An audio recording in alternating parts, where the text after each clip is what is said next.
Hello, my name is Mark Hatfield, and today I'll be teaching you how to play the game chess so that you can enjoy it as much as I do. I've been playing the game since I've been in the 3rd grade, and I've been the champion of my class since I was in the 4th.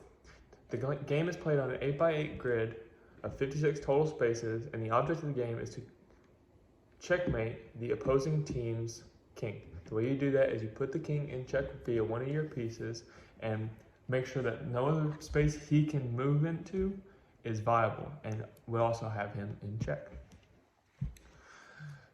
Each team consists of 8 total pawns, these guys,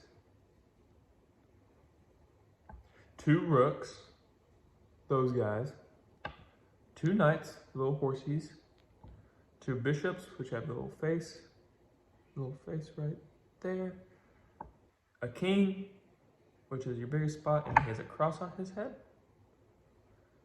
and your queen, who has a little crown, if you look. The pieces on your board are laid out with, on your back row, you have, in the furthest corner, you have your rook, followed by your knight, followed by your bishop. Then your king is always placed on the centermost space that is not the color you're using. So if you're white like this, then the king will go on the black space and queen takes her color. Queen is immediately after the king. Then you have your other bishop, your black bishop, or your white bishop, your following knight, and then your rook. The most simple piece to learn is the pawn. The pawn is the most commonly used in the first move of a game, and you use each of them to set up your line of defense. Your pawn has a choice of moving 1 or 2 spaces on their first turn, so each pawn can move 1 or 2 spaces originally, and he captures diagonally, which means that forward and to the left or the right. It can't go backwards. The only other piece you can move on the first turn of the game is the king, or not the king, but the knight. The knight is the only piece that can jump over other pieces, whether they're yours or your enemies, and they move in an L shape, so they can move forward and two forward and 1 to the left. They move in an uppercase L shape. They move 2 forward and 1 to the left and 1 to the right, or they can move 1 to the right and 2 forward or 2 backwards, or 2 to the right and 1 forward or 1 backwards, and you just keep rotating that around and you'll know every single possible thing he can move. The white team goes first, so it's very important to know that when you start the game. Every other piece on the board, you're gonna have to use your pawns and free them up so that they know, or so that they are able to get out and move around the board. The rook, for example, can only move in straight lines, and it cannot jump over pieces because it is not the knight. So you have to move the pawn that's right in front of it 2 spaces forward, so that the rook can move 1, 2 spaces forward and then move as far to the left as it wants, so that it can free and run around the room.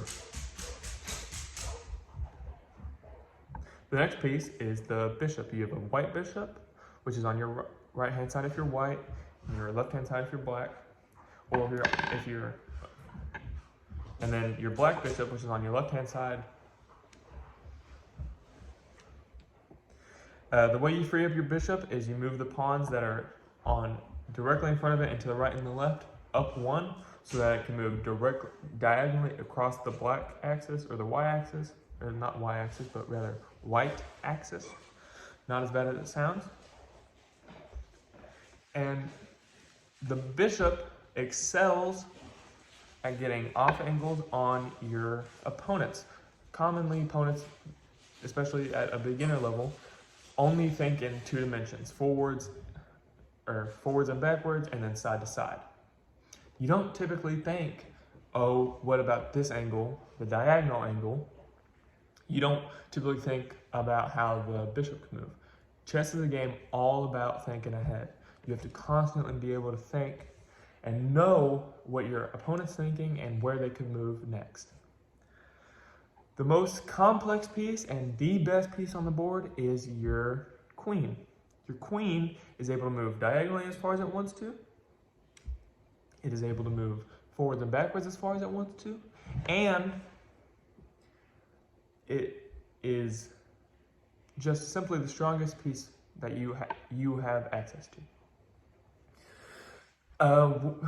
Another special thing about the pawns is that when they get to the other end of the board, so if they get on this side of the board and they start over here, or if the black gets on this side of the board, if they get to the back row, the opposite back row, they can become any other piece you want them to be. So you can make them a rook, a knight, a bishop, a queen, but they cannot become a king, or of course, they can't become another pawn, because why would you even want that? Pawns aren't even that good. And then the last and technical most important piece, but we all know it's the queen, is the king. The king is the only piece that really matters if it gets captured. Obviously, you want to use your other pieces so that they don't get captured. But the king is not exactly mobile, but he can defend himself if someone gets too close. He can capture anybody who surrounds him, and he can only move one space diagonal to the left, diagonal to the left, diagonal to the right, and behind to the left diagonally, and behind to the right diagonally. He can move left or right or forwards or backwards, but he can only move one space in any of those directions. So he's not very mobile.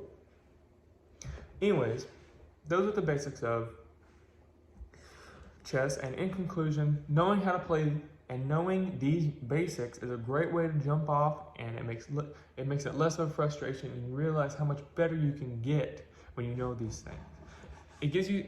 Knowing how to play chess gives you something to do if you ever have a friend, partner, pass it around the time with it, and you bore with everything else.